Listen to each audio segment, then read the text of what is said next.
guys know via my Discord, that we weren't going to be able to do that anymore, and we're doing about 2 to 3 videos a week now. And I thought that it was high time that we got back into medical content. And for me, the best way to do medical content for you guys is really to just kind of make the videos in parallel with whatever topics I'm researching or learning about at the time, which is kind of what I used to do about a year or year and a half ago, when I would churn out those anatomy drawings, which is when I was doing most of my anatomy learning. That might even be about 2 years ago now, actually. But yeah, so as you can see, we're going through a paper, and I thought that as my degree moves further away from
honest, I would be surprised if you did that.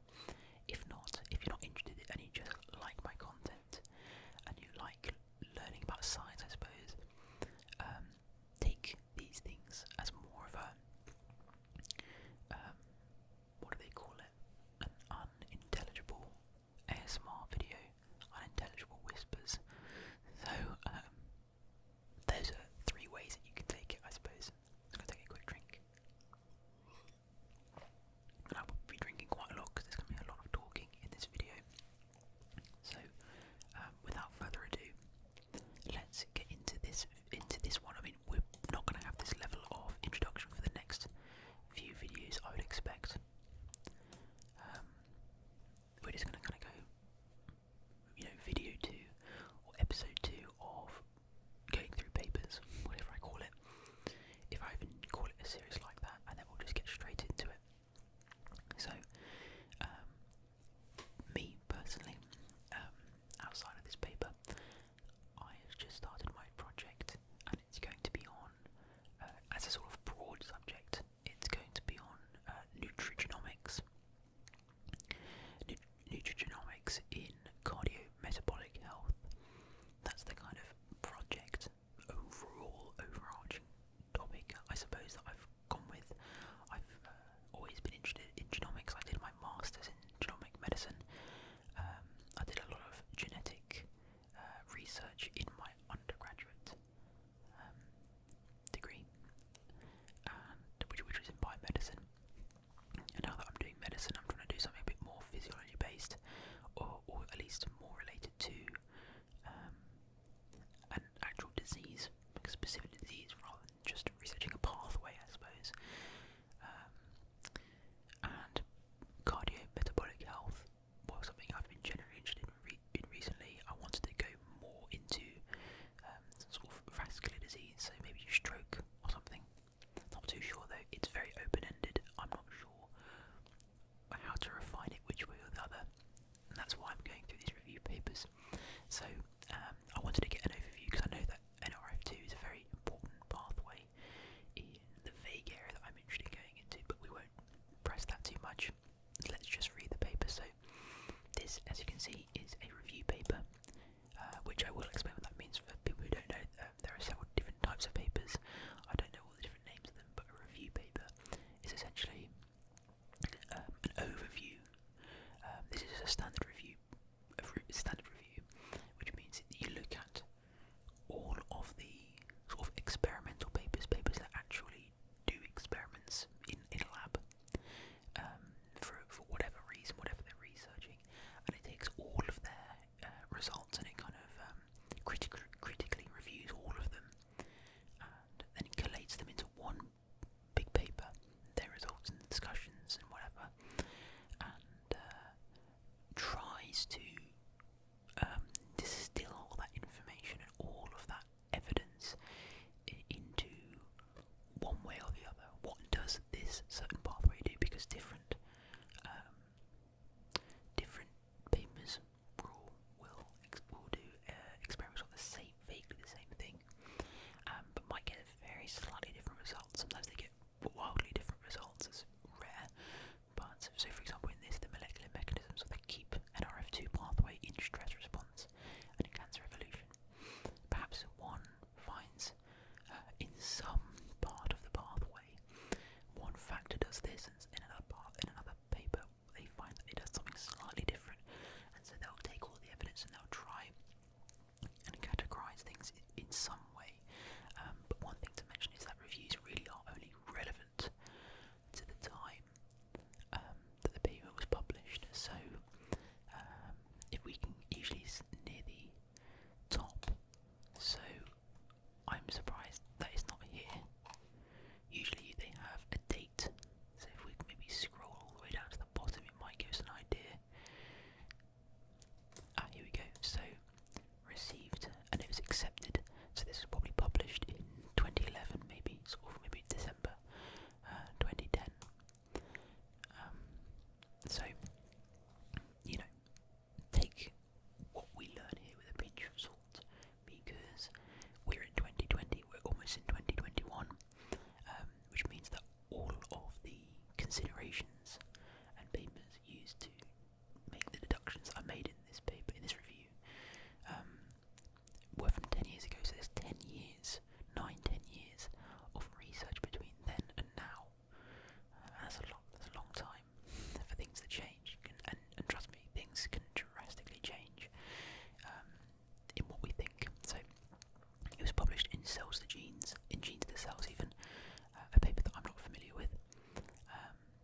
is called Molecular Mechanisms of the KEAP1-NRF2 pathway in stress response and cancer evolution, and it was written up and directed, I suppose, by Taguchi, Hozumi Motohashi, and Masayuki Yamamoto. Apologies if I butchered those names. This is clearly a Japanese paper. It was undertaken and written up by those at the Tohoku University Graduate School of Medicine, which looks like it's in a place known as Aoba-ku in Japan. So this is obviously a very global effort to understand this area, which is true with many different diseases. To be fair, all of them, I'd hazard to say. So this is known as the abstract, which is kind of distills down all of the information in the paper into a very small little paragraph. Leaves out a lot of stuff, obviously, a lot of considerations, but it's worth going through just to get an overview. You can even stop after the abstract if it's not related to what you're looking for, which is the whole point of the abstract, really. So we'll read through this. So the KEAP1-NRF2 regulatory pathway plays a central role in the protection of cells against oxidative and xenobiotic damage. So I'm just going to take a quick highlighter and I'm going to highlight all the things that are sort of related to what I want to go back to very quickly if I ever do come back to this paper, that is. You'll find that I will highlight a lot in the abstract because all of the words in an abstract are basically important under unstressed conditions. NRF2 is constantly ubiquitinated by the CAL3 KEAP1 ubiquitin E3 ligase complex and rapidly degraded in proteasomes. So I'm just going to highlight this bit. Unstressed conditions, NRF2 is constantly ubiquitinated. I'm really struggling to not try to explain what some of these words mean, like ubiquitinated, which means that's sort of like well, ubiquitin is a protein, and when that gets, I guess, added or sort of bound to a certain protein, which in this case is NRF2, that is essentially targeting that protein NRF2 for degradation, as you can see, and rapidly degrade in proteasomes. Maybe it's good that I go through at least the introduction of this thing. Upon exposure to electrophilic and oxidative stress, reactive cysteine residues of KEAP1 become modified, leading to a decline in the E3 ligase activity, stabilization of Nrf2, and robust induction of a battery of cytoprotective genes. Biochemical and structural analyses have revealed that the intact KEAP homodimer forms a cherry bob structure in which one molecule of Nrf2 associates with two molecules of KEAP1 by using two binding sites within the NEH2 domain of Nrf2. This two-site binding appears critical for Nrf2 ubiquitination. In many human cancers, missense mutations in KEAP1 and Nrf2 genes have been identified. I'm going to give that a little highlight. These mutations disrupt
exogenous kind of disease, I suppose. Anyway, and as you can see, stress, which is electrophilic and oxidative stress, is what NRF2 combats. NRF2 is a transcription factor, and transcription factors upregulate if they are in large enough quantity. They upregulate their target genes, and NRF2 targets genes that are involved in reducing oxidative stress. They produce proteins which I assume, I don't know particularly well because I've not read into it yet, but they kind of mop up all of the oxygen-free radicals and other such things that are involved in electrophilic and oxidative stress, mostly oxygen-free radicals, so that's why it's known as oxidative stress. But NRF2 is regulated, as they said, by KEAP1 and the CAL3 KEAP1 ubiquitination, I guess, sort of pathway itself, which, when there is not oxidative stress, so in unstressed conditions, NRF2 is ubiquitinated, so they attach a protein called ubiquitin to it, which targets NRF2 for degradation, which means that when there is not electrophilic or oxidative stress, NRF2 is degraded. It cannot build up in your cells, which means that it does not, at a higher level, it does not increase the transcription of these antioxidant genes, which means that the proteins that they produce or translate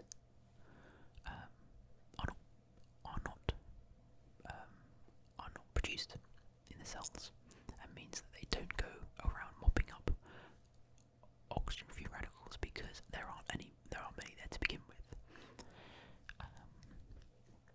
And so, if you have mutations that interrupt the process of ubiquitination, which is what this says here, these mutations disrupt the KEAP1-NRF2 complex activity involved in ubiquitination. That means that it can no longer be ubiquitinated, well at least, and that means that NRF2 is not degraded very much, which means that that regulatory pathway is no longer effective, which means that NRF2, even in unstressed conditions, not in electrophilic or oxidative stress conditions, will build up in the cells, will activate as a transcription factor its target genes, which are the antioxidant ones, which mop up loads of oxidative, oxygen-free radicals and electrophilic factors, I suppose, and that confers massive stress resistance and allows for massive cell proliferation, because yes, it is good that we don't want oxidative stress. Like I said, it can kill cells, it reduces the lifespan of cells, but we actually do need cellular turnover.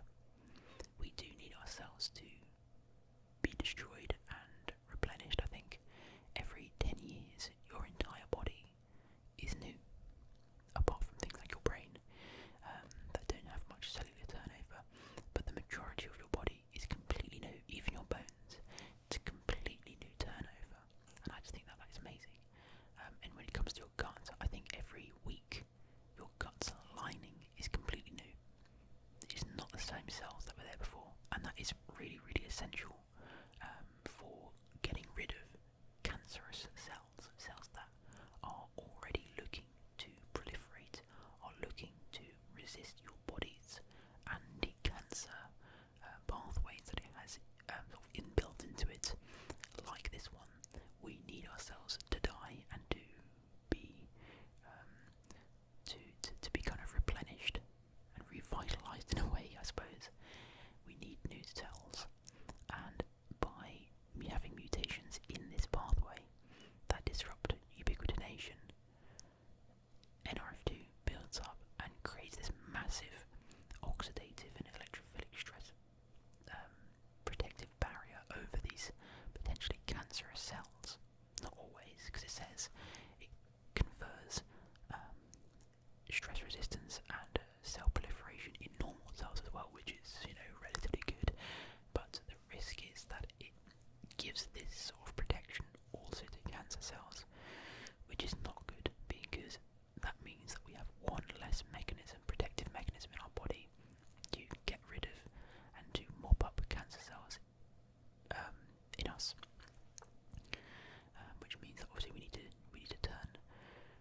says discovery and development of selective Nrf2 inhibitors. So those that are actually inhibiting it, this is a therapeutic intervention, should make a critical contribution to improved cancer therapy. And that makes sense. So now I think we've already been going on for a little while, so I'm not sure how far we're going to get through the introduction, but we'll read through it anyway. We may come back to this paper. I may even keep going for another half an hour. Who knows? I really don't know how long I have this morning before I need to get on with other work. But anyway, the introduction is the KEAP1-NRF2 stress response pathway. So what is the pathway itself, and how does it work? One of the important contributors to the regulation of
so less degradation occurs, and therefore it can just accumulate in the cell. But when we don't need it, degradation ramps up, or goes back to sort of a normal level of degradation. We have that ubiquitin process, ubiquitination process, which targets Nrf2 for degradation, and therefore Nrf2 cannot build up in the cell. And as I said, that means that Nrf2 is regulated at the level of degradation.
associated protein COL3 combine to produce the ligase, which is the thing that actually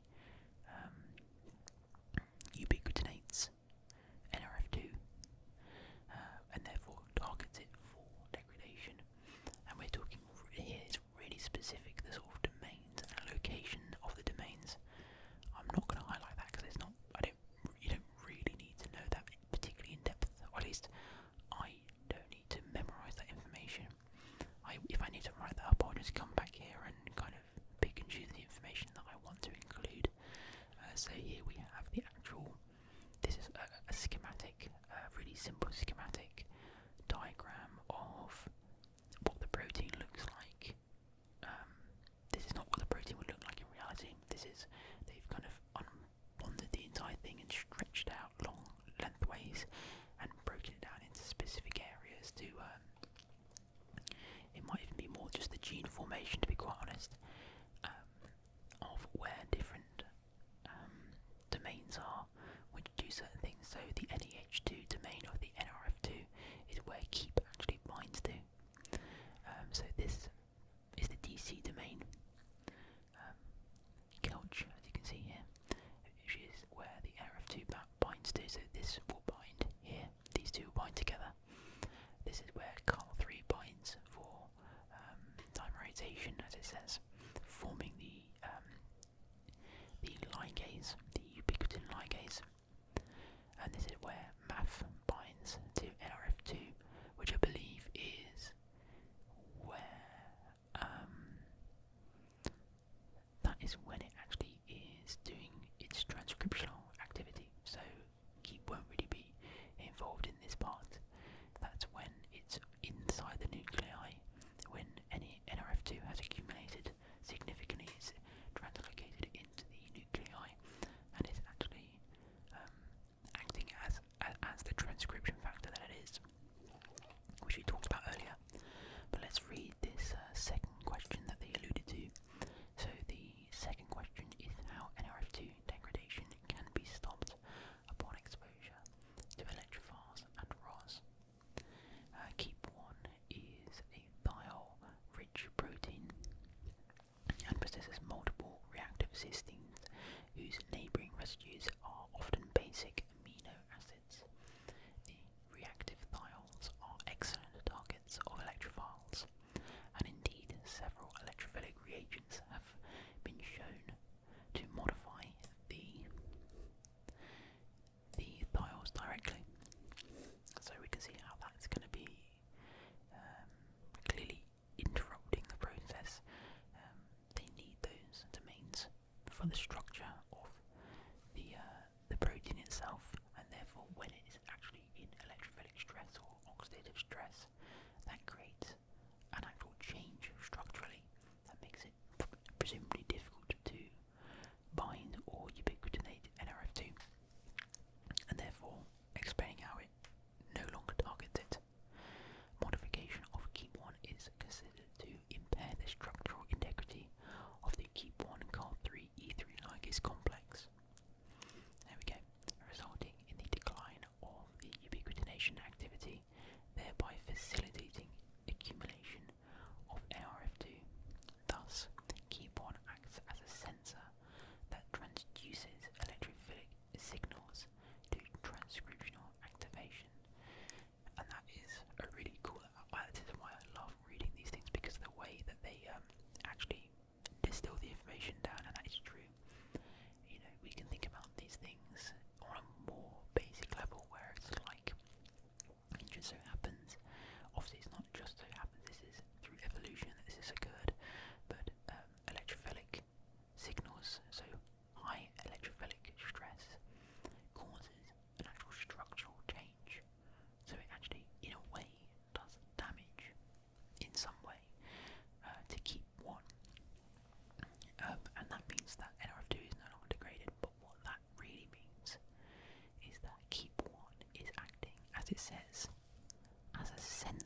senses electrophilic signals and therefore stops doing that process, stops ubiquitinating Nrf2.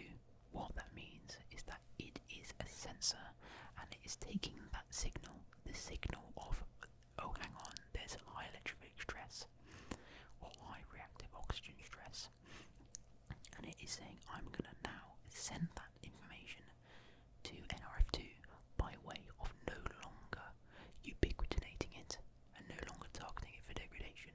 I'm sending that signal to that part of this, to the next part of the pathway, which means that Nrf2 accumulates and can now carry out its transcriptional activation, its transcriptional process, and upregulate those genes, upregulate the activation of those genes and the translation of those genes into the protein products that regulate electrophilic and oxidative stress.